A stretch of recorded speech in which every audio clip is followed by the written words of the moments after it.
Yes, yes. I'm one of those who likes cooking special foods for the different celebrations. It's an excuse to eat more, you know? So for this upcoming St. Patrick's Day, I decided to make the easiest bread of them all. Irish soda bread. It is easy because it does not need any yeast or much kneading. In fact, this is the first bread I ever made.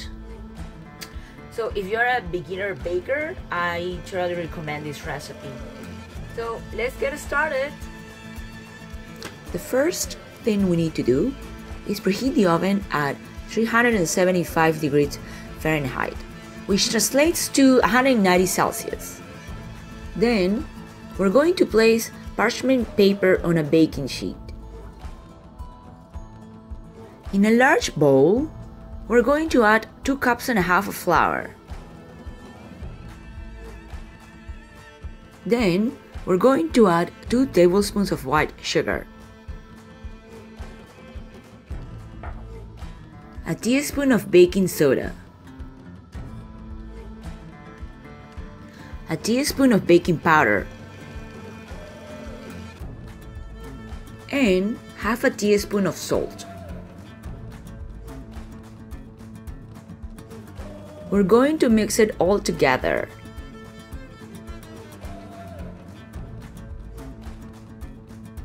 Then, we're going to incorporate 3 tablespoons of butter.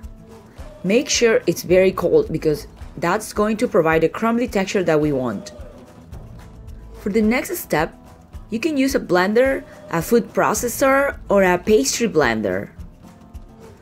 But in the case you don't have any of them, you can use 2 knives and crisscross them like the way I'm showing right now. But since I already have the pastry blender here, I'm gonna use it. We're going to work the butter into the flour, trying to make crumbles and make it resemble to coarse meal. When we get the desired texture, we are going to add the buttermilk. I know the original recipe calls for raisins, and it is at this point that you will have to add them. But I do not like them, so I refuse to add them. But please go ahead if you do. We're going to mix it all nicely together. Some people like to dig hands in at this point, but I find it a bit too messy, so I just go with a spoon until it starts to stick together. Yeah, I know. I'm missing out on the fun and adventurous part. But the adult in me wants less to clean after, so I'm gonna keep it that way. And when it starts to stick together, you can use your hands to finalize forming the dough. When the dough is all together, we're going to knead slightly for about a minute or 2. But do not overwork the dough because the bread could end up being too tough. And by the way, you could do this on a flat floured surface, but I personally find it easier to do inside a bowl.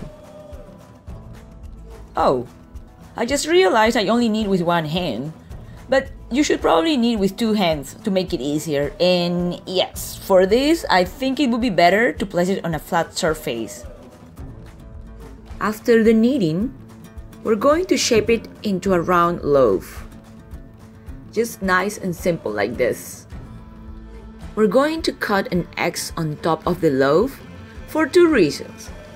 Well, first, for aesthetics. This is the typical pretty shape of the Irish soda bread.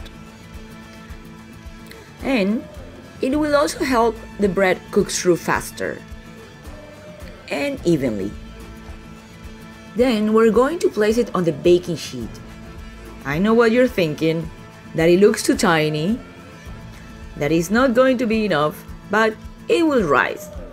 And I know what you're thinking, how is it going to rise if it doesn't have any yeast in it? Well, what causes a rising in this case is the buttermilk reacting to the baking soda, ergo Irish soda bread. We're going to bake it between 35 to 45 minutes or until it's golden.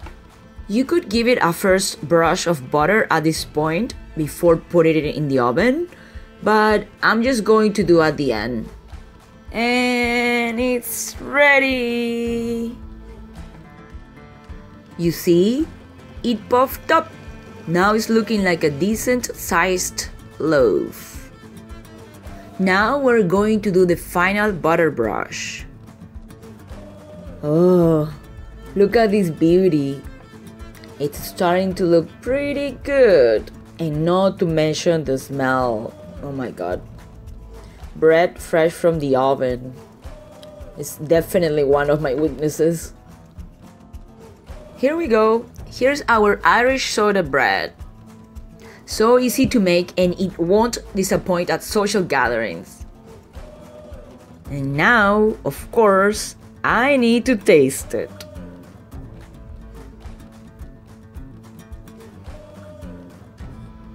Oh, it crumbles.